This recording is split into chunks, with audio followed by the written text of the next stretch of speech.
നമസ്കാരം. India's tour of ഇംഗ്ലണ്ടിന്റെ video ഇന്നലെ അവസാനത്തെ വീഡിയോ എന്ന് പറഞ്ഞൊരു വീഡിയോ ചെയ്തിരുന്നു. പക്ഷേ ഇന്നലെയും ഞാൻ ആലോചിച്ചപ്പോൾ എനിക്ക് മനസ്സിലാവുന്നില്ല, 301-3 എന്നുള്ളൊരു സ്റ്റേജിൽ നിന്ന് ഇംഗ്ലണ്ട് എങ്ങനെ കൂപ്പ് കുത്തി ഈ കളി തോറ്റു, അല്ലെങ്കിൽ ഇന്ത്യ എങ്ങനെ ഇത് ഫുൾ ഓഫ് ചെയ്ത് ആലോചിച്ചിട്ട് ഒരു എത്തുപിടിയും കിട്ടാതെ ഇന്ന് രാവിലെ വീണ്ടും ഇരുന്ന് അതിൻ്റെ ഒരു റീപ്ലേ കണ്ടു. അതായത് ഹൈലൈറ്റ്സ് അല്ല, ഫുൾ ഇരുന്ന് കണ്ടു. ഹാരി ബ്രൂക്ക് വിക്കറ്റ് ആവുന്നിടം തൊട്ട് അവസാനം ഇന്ത്യ കളി ജയിക്കുന്നതിന് വരെ.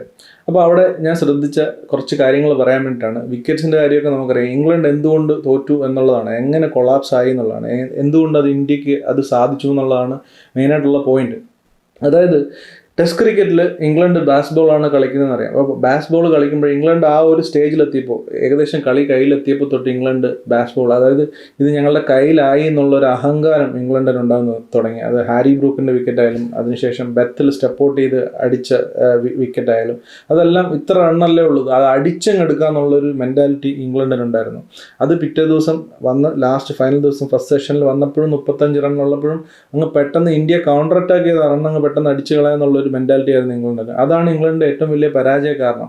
അവിടെ ഓരോ വിക്കറ്റ്, ജേക്കബ് ബെത്തലിൻ്റെ വിക്കറ്റ്, അതുപോലെ തന്നെ ജോ റൂട്ടിൻ്റെ കാര്യം എക്സെപ്ഷണലാണ്. കാരണം ആ ഒരു പ്രഷർ ബിൽഡായിട്ട് അത് ജോ റൂട്ട് വിക്കറ്റായി പോവാണ്. ബാക്കി എല്ലാ വിക്കറ്റ്സും ഇന്ത്യക്ക് കൃത്യമായിട്ട് പ്ലാൻസ് ഉണ്ടായിരുന്നു. പ്രത്യേകിച്ചും അവസാന ദിവസം ആദ്യത്തെ സെഷനിൽ, അതായത് ഔട്ട് സൈഡ് ഓഫ് സ്റ്റമ്പിൽ ബോൾ ചെയ്യുക, ഒരു ഓഡ് ബോൾ വല്ലപ്പോഴും അകത്തേക്ക് എറിയുക. ഇതായിരുന്നു സിമ്പിളായിരുന്നു ഇന്ത്യയുടെ പ്ലാൻ. ഇംഗ്ലണ്ട് അടിച്ച് ജയിക്കാനാണ് ഇറങ്ങുന്നതെന്ന് ഇന്ത്യക്ക് വ്യക്തമായിട്ട് അറിയായിരുന്നു. അതുകൊണ്ട് തന്നെ ഇംഗ്ലണ്ടിൻ്റെ ബാറ്റ്സ്മാൻമാർ അടുത്തേക്ക് ബോൾ എത്തിക്കാതിരിക്കാൻ വേണ്ടിയിട്ട് ഔട്ട് സൈഡ് ഓഫ് സ്റ്റമ്പ് ലൈനിൽ തന്നെ മൂവ് ചെയ്ത് എറിഞ്ഞുകൊണ്ടിരിക്കുക, അകത്തേക്ക് ഓഡ് ബോൾ എറിയുക എന്നുള്ളതാണ്. ഇപ്പോൾ രാവിലെ വീണ വിക്കറ്റ് നോക്കുകയാണെങ്കിൽ ജാമി സ്മിത്തും അതുപോലെ തന്നെ. ജാമി സ്മിത്തിനോ അല്ലെങ്കിൽ ജേക്കബ് ബെത്തലിനോ അടിച്ച് റണ്ണെടുക്കേണ്ട ആവശ്യമില്ല. ഏകദേശം 90 ഓവറിന് മുകളിൽ ഇവരുടെ കയ്യിലുണ്ട്. ജാമി സ്മിത്ത് ബാറ്റ് ചെയ്യുമ്പോൾ 90 ഓവറുണ്ട്, 35 റണ്ണ്, 2 ബൗണ്ടറി അടിച്ചുകൊണ്ട് 27 റണ്ണ് മതി. ഔട്ട് സൈഡ് ഓഫ് സ്റ്റമ്പ് വരുന്ന ബോൾ അവർ ലീവ് ചെയ്ത് വിട്ട് കഴിഞ്ഞാൽ ഇന്ത്യ സ്വാഭാവികമായിട്ടും അവർക്ക് അകത്തേക്ക് എറിയാനായിട്ട് നിർബന്ധിതരാകും. കാരണം വിക്കറ്റ് എടുത്താലേ പറ്റത്തുള്ളൂ. കുറേ ഔട്ട് സൈഡ് ഓഫ് സ്റ്റമ്പിൽ എറിയുമ്പോൾ അവർ അകത്തേക്ക് തന്നെ എറിയും. അപ്പോൾ ഔട്ട് സൈഡ് ഓഫ് സ്റ്റമ്പ് വരുന്ന ബോൾ ബാറ്റ് എത്തി വെക്കേണ്ട ആവശ്യമില്ല. അവിടെ അത് മനഃപൂർവ്വം ചെയ്യുന്നതല്ല, പ്രഷർ. ആ പ്രഷർ എങ്ങനെയാണ് ഒരു ബാറ്റ്സ്മാനിൽ തലയിൽ പ്രവർത്തിക്കുന്നുള്ളതാണ് ഞാനിരുന്ന് ആലോചിച്ചുകൊണ്ടിരുന്നത്.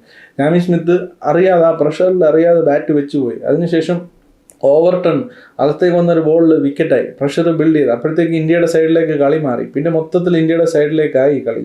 അവിടുന്ന് അങ്ങോട്ട് വന്നിട്ട് പഴയ ഒരു ടാക്ടിക്സ് തന്നെ പ്രസിദ്ധ് കൃഷ്ണ എടുത്തിട്ട് ജോഷ് ടാങ്ങിനെ ബൗൾഡ് ആക്കുന്നു. അതായത് ഷോർട്ട് ബോൾ എറിയുന്ന പോലെ പ്രിറ്റൻഡ് ചെയ്തിട്ട് യോർക്കർ ലെങ്തിൽ ബോൾ എറിഞ്ഞിട്ട് ബൗൾഡ് ആക്കുന്നു. മൊത്തത്തിൽ ഇന്ത്യ കളി പിടിക്കും. പിന്നീടുള്ള കാര്യം പറയേണ്ട ആവശ്യമില്ല. അറ്റ്കിൻസനും അതിനുശേഷം പിന്നീട് ക്രിസ് വോക്സ് വന്നിട്ട് റണ്ണ് മാറുന്നതൊക്കെ.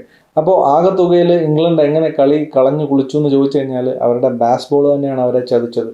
ബാസ് ബോൾ തന്നെ അവർക്ക് ഈ ജയം നേടി, അതായത് ജയത്തിന് അരികിലേക്ക് എത്തിച്ചതും. കാരണം 4-ാമത്തെ ദിവസം ഇറങ്ങുന്നതിന് മുമ്പ് എല്ലാവരും പ്രതീക്ഷിച്ചത് ഇന്ത്യ ജയിക്കുമെന്നാണ്. ഇംഗ്ലണ്ട് ഒരു കാരണവശാലും ഈ സ്കോറിലേക്ക് എത്തത്തില്ല എന്നാണ്. അപ്പോൾ അവരുടെ ബാസ് ബോളാണ് അവരെ ഈ സ്കോറിൻ്റെ അടുത്തേക്ക് എത്തിച്ചത്. എങ്കിൽ അവിടെ എത്തിച്ചിട്ട് അവരെ ഈ കൂപ്പ് കുത്തിച്ചതും അവരുടെ ബാസ് ബോൾ തന്നെയാണ്. അതാണ് ഞാൻ ആ റിവ്യൂവിൻ്റെ സമയത്തും പറയുന്നത്. ഇംഗ്ലണ്ട് ബാസ് ബോൾ തീർച്ചയായിട്ടും അവർക്ക് യൂസ്ഫുൾ ആണ്, ടെസ്റ്റ് ക്രിക്കറ്റിന് എൻ്റർടൈനിങ് ആണ്, എല്ലാം ആണ്. പക്ഷേ ഇംഗ്ലണ്ട് ആഷസിലേക്ക് പോകുമ്പോൾ ഒരു തിരിച്ചറിയേണ്ട, അല്ലെങ്കിൽ അവർ സ്ട്രാറ്റജൈസ് ചെയ്യേണ്ട ഒരു കാര്യമുണ്ട്. ബാസ് ബോൾ എങ്ങനെ ടാക്റ്റിക്കലി യൂസ് ചെയ്യണം എന്നുള്ളത് ഓരോ ബാറ്റ്സ്മാനും ഐഡിയ വേണം. എപ്പോൾ യൂസ് ചെയ്യണം, എപ്പോൾ യൂസ് ചെയ്യാൻ പാടില്ല എന്നുള്ളത് വളരെ ഇമ്പോർട്ടൻ്റ് ആണ്. ഇപ്പോൾ ഇന്ത്യയുടെ കൂടെയുള്ള അവസാനത്തെ ദിവസം, അല്ലെങ്കിൽ 4-ാമത്തെ ദിവസം അവസാനത്തെ സെഷനിലും 5-ാമത്തെ ദിവസം ആദ്യത്തെ സെഷനിലും ഇംഗ്ലണ്ട് കൂപ്പ് കുത്തിയതിൻ്റെ പ്രധാന കാരണം അവർക്ക് ബാസ് ബോൾ അവിടെ യൂസ് ചെയ്യേണ്ട ആവശ്യമില്ലായിരുന്നു. അവിടെ ബാസ് ബോൾ അവരവിടെ നിർത്തേണ്ടതായിരുന്നു. കാരണം ഇന്ത്യ പ്രഷർ ബിൽഡ് ചെയ്യുമ്പോൾ, കണ്ടീഷൻസ് ഇന്ത്യക്ക് അനുകൂലമാകുമ്പോൾ, ക്ലൈമറ്റ് ഓവർകാസ്റ്റ് കണ്ടീഷനാണ്, ബോൾ മൂവ് ചെയ്യുന്നുണ്ട്, ഇന്ത്യൻ ബോളേഴ്സ് കൃത്യതയോടെ ബോൾ ചെയ്യുന്നുണ്ട്, അവിടെ ബാസ് ബോളിന് സ്ഥാനമില്ല. അവിടെ ബാസ് ബോൾ കളിക്കാൻ പോകുന്നത് അഹങ്കാരമാണ്. ആ അഹങ്കാരത്തിൻ്റെ ഫലമാണ് ഇംഗ്ലണ്ട് അനുഭവിച്ചത് ഈ തോൽവിയിലൂടെ. അപ്പോൾ ഈ 5-ാമത്തെ ദിവസവും അതുപോലെ തന്നെ അവിടെ ബോൾ ലീവ് ചെയ്യുക, അതായത് ഔട്ട് സൈഡ് ഓഫ് സ്റ്റമ്പ് വരുന്ന ബോൾ ലീവ് ചെയ്യുക. ടെസ്റ്റ് ക്രിക്കറ്റ് എങ്ങനെയാണോ കൺവെൻഷനിൽ കളിക്കുന്നത് അതിനനുസരിച്ച് ബോളേഴ്സിനെ റെസ്പെക്ട് ചെയ്ത്, കണ്ടീഷനെ റെസ്പെക്ട് ചെയ്ത് അവിടെ നിൽക്കുക. ഒരു 3 ഓവർ ജാമി സ്മിത്തും ഓവർട്ടണും കൂടെ out side of stump ball leave ചെയ്ത് അവിടെ നിന്നിരുന്നുണ്ടെങ്കിൽ ഇന്ത്യക്കാർ തന്നെ അകത്തേക്ക് എറിഞ്ഞു കൊടുത്തേനെ, ബാറ്റിലേക്ക് എറിഞ്ഞു കൊടുത്തേനെ. അവിടെ സിംഗിൾസും ഡബിൾസും ആയിട്ട് അവർക്ക് ഈസി ആയിട്ട് ഇംഗ്ലണ്ടിൻ്റെ കയ്യിൽ എത്തിയേനെ. കൺവെൻഷണൽ ക്രിക്കറ്റിൽ അവിടെ ഡിപ്പെൻഡ് ചെയ്യാതെ ബാസ് ബോളിൽ അവസാന നിമിഷം പെട്ടെന്ന് അടിച്ച് ജയിച്ചു കളയാന്നുള്ള ഇംഗ്ലണ്ടിൻ്റെ ആ ഒരു അഹങ്കാര മെൻറ്റാലിറ്റിയാണ് ഇംഗ്ലണ്ടിന് ഈ പരാജയം ചോദിച്ച് വാങ്ങിച്ച ഒരു പരാജയമാണ്. ആഷസിലേക്ക് പോകുമ്പോൾ ഇംഗ്ലണ്ട് തിരുത്തേണ്ടതും ഈ ഒരു കാര്യം തന്നെയാണ്. ഇന്ത്യ അവിടെ കൃത്യമായി ചെയ്തത് അവരുടെ സ്ട്രാറ്റജീസാണ്. അവർക്ക് ഇംഗ്ലണ്ടിൻ്റെ ബലഹീനത അവർക്കറിയായിരുന്നു. ഇംഗ്ലണ്ട് ബാസ് ബോൾ തന്നെ സ്റ്റിക്ക് ചെയ്യുമെന്ന് അവർക്കറിയായിരുന്നു. ഇംഗ്ലണ്ട് അറ്റാക്ക് ചെയ്യുമെന്ന് അവർക്കറിയായിരുന്നു. അവർ ചെയ്യേണ്ടത് ഇത്ര മാത്രമേ ഉള്ളായിരുന്നു. അവർ ടൈറ്റ് ലെങ്സ് കൃത്യതയോടെ എറിയുക, അവരുടെ പ്ലാൻസിൽ സ്റ്റിക്ക് ചെയ്യുക, ഫീൽഡേഴ്സ് റൺസ് ചോരാതെ കൃത്യമായിട്ട് ഫീൽഡ് ചെയ്യുക.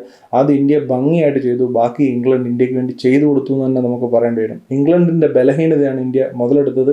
ഇംഗ്ലണ്ടിൻ്റെ ബലഹീനതയും ഇംഗ്ലണ്ടിൻ്റെ ബലവും രണ്ടും ബാസ് ബോൾ തന്നെയാണ്. ഇനി കോച്ച് മക്കല്ലോം ക്യാപ്റ്റൻ ബെൻ സ്റ്റോക്സും ആഷസിലേക്ക് പോകുമ്പോൾ തീർച്ചയായിട്ടും എങ്ങനെ ബാസ് ബോൾ യൂസ് ചെയ്യണം എന്നുള്ളതിൽ കൃത്യമായിട്ട് പ്ലാനിങ്ങും ഓരോ ബാറ്റ്സ്മാനും അത് എപ്പോൾ യൂസ് ചെയ്യണം എപ്പോൾ യൂസ് ചെയ്യാൻ പാടില്ല എന്നുള്ള ഒരു പ്രീ പ്ലാൻഡ് ആയിട്ടുള്ളൊരു എക്സിക്യൂഷനും അവർക്ക് വേണം. ഏത് സാഹചര്യത്തിൽ ബാറ്റ്സ് ബോൾ യൂസ് ചെയ്യാൻ പാടില്ല എന്ന് ഇംഗ്ലണ്ട് കൃത്യമായിട്ട് എപ്പോൾ യൂസ് ചെയ്യണം എന്നുള്ളത് സെക്കൻഡറിയാണ്. എപ്പോൾ യൂസ് ചെയ്യാൻ പാടില്ല എന്ന് ഇംഗ്ലണ്ട് തീരുമാനിച്ച് അതിനനുസരിച്ച് കളിച്ചില്ല എന്നുണ്ടെങ്കിൽ ആഷസിലും ഇംഗ്ലണ്ടിനെ കാത്തിരിക്കുന്നത് ഇങ്ങനെയുള്ള ഞെട്ടിക്കുന്ന പരാജയങ്ങൾ തന്നെയായിരിക്കും. അപ്പോൾ അതാണ് കാര്യം. ഈ സീരീസിനെ പറ്റിയിട്ടുള്ള അവസാന വീഡിയോ ഇതാണെന്ന് ഞാൻ ഉറച്ച് വിശ്വസിക്കുകയാണ്. അപ്പോൾ മറ്റൊരു ക്രിക്കറ്റ് റിലേറ്റഡ് ആയിട്ടുള്ള വീഡിയോയിൽ കാണുന്നവരെ